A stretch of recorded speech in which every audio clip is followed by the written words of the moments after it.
目前的 M1A2 系列坦克是性能最强的主战坦克，由于车体装有平铀装甲，所以防御能力极其强悍。但是乌克兰的 T-84 堡垒 M 防御性能呢，居然和 M1A2 是不相上下，而且它还被誉为全球最硬的3代坦克。那么这款坦克的防御究竟怎样？为什么这款坦克知名度这么低呢？别着急，咱们接着往下看。众所周知，冷战后呢，苏联陆军主要有2款坦克，一个是 T-72， 一个是 T-64。其中呢 T-72 是由俄罗斯境内的乌拉尔机车厂制造设计的， T-64 则是乌克兰哈尔科夫坦克厂设计制造的。至于为什么 T-72 比较有名，主要是因为它曾大量的出口外销，特点就是便宜，性价比高，但是性能差一些。虽然 T-64 不像 T-72 那样广泛装备多个国家，但是却应用了当时苏联坦克的最强科技。例如它用上了自动装填机，成员人数减少到了3人。第一款运用了复合装甲， T-64A 首次装备了125毫米的滑膛炮， T-64B 首次成功发射了炮射反坦克导弹，这些技术在当时都是比较先进的。也正是因为它用了一系列的革新技术， T-64 呢有着非常高的故障率，3天2头就在维修。苏联人呢就差把维修厂开到装甲兵营地去了。正是 T-64 的种种事故，苏联才下定决心开发出一款更轻便的坦克，也就是刚才所说的 T-72。苏联解体后，有大约2000辆 T-64 系列坦克在乌克兰服役，而由于设计 T-64 的哈尔科夫兵工厂就位于乌克兰境内，所以从苏联解体到现在，乌克兰呢一直是在 T-64 系列坦克上发展的。大致脉络是 T-62、T-80、T-80U、T-80UD， 最后是 T-84。T-80 呢是最早的衍生型号，在1976年量产，是世界上第一款使用燃气轮机作为动力的主战坦克，马力达到了1250匹，俄语绰号叫做飞行坦克。和 T-64 相比呢， T-80 是重新设计了悬挂系统和底盘。在 T-80 坦克的基础上，乌克兰哈尔科夫莫洛佐夫设计局先后开发了 T-80U 和 T-80UD， 这2款坦克运用的技术还是苏联时期的产物，仅在发动机、火控和火炮方面呢是有所提高，而到了 T-84 却融合了苏联和欧美的技术，采用了焊接炮塔，取代了 T-80UD 的铸造炮塔，仅在底盘和装甲上保留了苏联的风格。它的战斗权重只有48吨，却采用了一款总功率达到了1200马力的发动机，吨马力比高达25，机动性完全不输给欧美的先进坦克，越野速度可以达到每小时40到50公里，拥有良好的越障性能。此外，俄制坦克一般安装125毫米炮和旋转提升式装弹机，而 T-84 呢则采用了西方标准的尾舱平推式装弹机，和法国的勒克莱尔、日本的90式类似。从这一点呢，我们可以看出乌克兰的坦克正在逐步摆脱苏联的影响。后来乌克兰在 T-84 的基础上又开发出了 T-84U、T-84 Opolot M、T-84-120 Yatgan 等后继型号。其中呢 T-84U 在原版基础上为炮塔配备了接触5爆炸反应装甲，加装了卫星导航系统、车长激光测距仪、红外夜视仪等辅助设备。T-84-120 Yatgan 则使用了北约的120毫米滑膛炮，可以发射所有北约制式的120毫米弹药。至于 T-84 Opolot M 则是有堡垒 M 的绰号，它采用了北约相同的125毫米滑膛炮，因此堡垒 M 也可以将成员舱与弹药分割开来，以往的苏制坦克容易殉爆飞头的问题得以解决了。那么这款被称为全球最硬的3代坦克，防御性能究竟怎么样呢？乌克兰对于 T-84 改进型号堡垒 M 装甲防护方面的宣传力度还是很大的，而之所以我们能了解这么多，主要还是因为乌克兰外贸装备机密等级低的缘故。相比之下，自用的 T-84 保密级别就相对高了很多。不过堡垒 M 的确是目前哈尔科夫最先进的坦克，甚至比自用的 T-84 还要先进。堡垒 M 焊接炮塔的正面复合装甲是由炸制钢装甲和蜂窝聚氨酯夹层板组成，物理装甲厚度最大900毫米，在未加装反应装甲的情况下，炮塔正面正负35度范围内抗穿甲深度为600毫米，抗破甲深度为630毫米。相比 T-80UD 的铸造炮塔，抗穿抗破分别提高了15%、13%。那么这个数据呢，可以说是非常不错了，和 M1A2 有的一拼了。根据瑞典之前爆出的 M1A2 数据相比，堡垒 M 抗穿与 M1A2 相同，都是600毫米。不过抗破甲能力方面呢，还是不如 M1A2 的。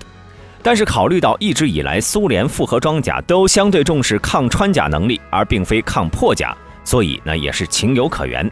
不过堡垒 M 之所以能够被称为最硬的3代坦克，是离不开它的独门利器，那就是利刃多层聚能反应装甲。这种反应装甲被安装在堡垒 M 炮塔的正面，模块内部结构为上下平行排列的4层爆炸反应装甲，各层之间呢由玻璃纤维材质的增强塑料层压板隔开。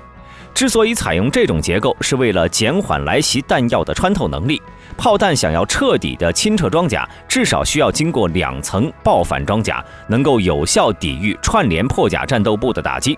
对长杆穿甲弹的防护效果非常好。例如2003年在沙特阿拉伯进行的实弹测试验证了这一点。实验中，勒克莱尔坦克用120毫米主炮发射 OFL-120F1 钨合金穿甲弹，轰击靶板。没有爆反时呢，击穿了厚度200毫米、角度68度的装甲钢靶，但是后来用相同的弹药射击双层爆反装甲时，却并未能在爆反后的装甲钢靶表面留下任何痕迹。仅炮弹的冲击动能导致钢板发生了弯曲。从结构上呢，我们不难看出，堡垒 M 爆反的布置方式实际上就是复合装甲中膨胀反应的排列方式。起初呢，这种排列方式的反应装甲内部并不能发生爆炸，所以想要提高防护水平，就必须增厚、增加填充物。比较典型的例子呢是改进型的豹 2A5， 这款改进型增加了炮塔顶端和前方的装甲，尺寸略大了一些，战斗权重增至 59.7 吨，因此把不含能材料换成含能材料，变成多层爆反装甲，就能以更小的重量换来更高的防护水平。当然了，多层爆反方案早在上世纪80年代初，苏联就考虑在4代坦克中运用了。它可以让60吨以内的坦克实现抗穿1000到1300毫米，抗破1800到2000毫米。目前这种爆反装甲仍然是未来坦克装甲发展的方向，也算是乌克兰继承的众多苏联遗产之一。此外呢，堡垒 M 炮塔侧面的结构内也安装有2层爆反，采用钢装甲做隔板。炮塔顶部也安装有单层爆反，这个位置的爆反背板能够与顶装甲之间有橡胶衬层，能够有效抵御 EFP 攻顶战斗部。实际测试中呢，这样的设计成功抵挡住了152毫米的攻顶弹的攻击。车体正面的复合装甲则与爆炸反应装甲整合在了一起，其中呢，双层反应装甲的容器是用装甲焊接接成的整体模块。这里大兵简单介绍一下EFP 攻顶战斗部的原理。这种战斗部呢，内部是采用空心装药技术。当药形罩的锥角角度小于一定角度时呢，就能形成有效的金属射流。但当锥角角度大于90度时，就会形成一个粗短的高速侵彻体，也叫自断破片。由于穿透后劲比较大，所以一般能应用在动能弹上。在穿透装甲后，金属射流会进入装甲内部，对坦克成员进行杀伤。2009年的实弹射击演示中，堡垒 M 炮塔在100米以内被 3BM42 穿甲弹击中，最大穿身只有60毫米。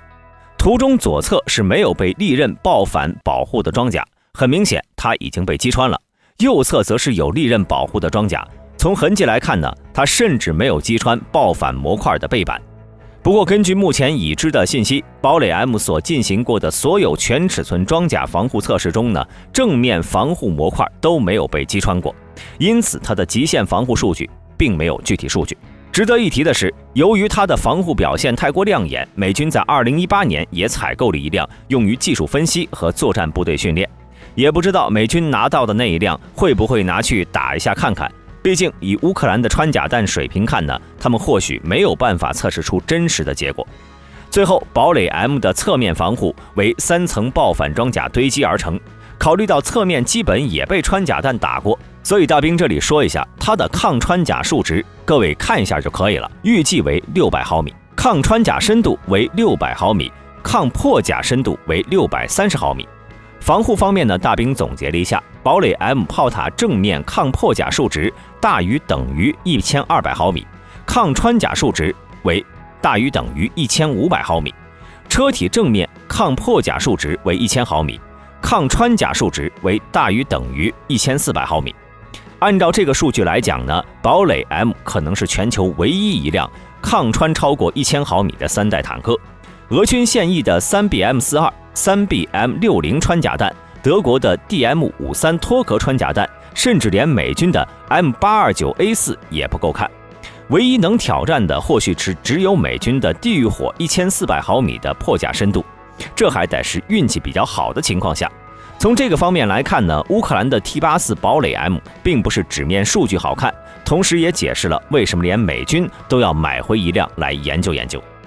另外还有一点值得一提的是，根据乌克兰国防部的说法，由于利刃爆反装甲体积和苏联60年代的接触衣爆反装甲差不多，所以它当然也可以装进外观和接触衣一样的爆反盒当中，用于改进老旧坦克。也就是说，俄军根本不知道乌克兰手里的 T64BV 到底是接触衣还是利刃。然而硬归硬，堡垒 M 在火力上却只能做 M， 耐揍却打不疼。那么它和俄军的 T90 比起来，性能怎么样呢？现在俄乌战场上，乌军主要使用的坦克还是库存的 T64， 原因是在于苏联解体后呢，乌克兰继承的数量实在是太多了。根据2005年的统计，乌克兰共有2215辆，而俄军方面呢，由于装备的 T90 数量较少，所以这款坦克的出厂率并不高。不过呢，火力对比嘛，并不妨碍咱们拿 T84和俄军的 T90 比一下。从纸面上来说呢， T84的实力是不亚于俄罗斯装备的 T90 的。原版的 T64装备的是125毫米滑膛炮，性能和 T90 装备的125毫米滑膛炮相当，双方吨位差不多，同属于46吨的主战坦克。但是动力方面呢，明显 T64 更充足，最高时速能够达到每小时65公里， T90 的最高时速却只有每小时60公里。成员方面，由于都装备了自动装填机，所以两款坦克都是3人操作。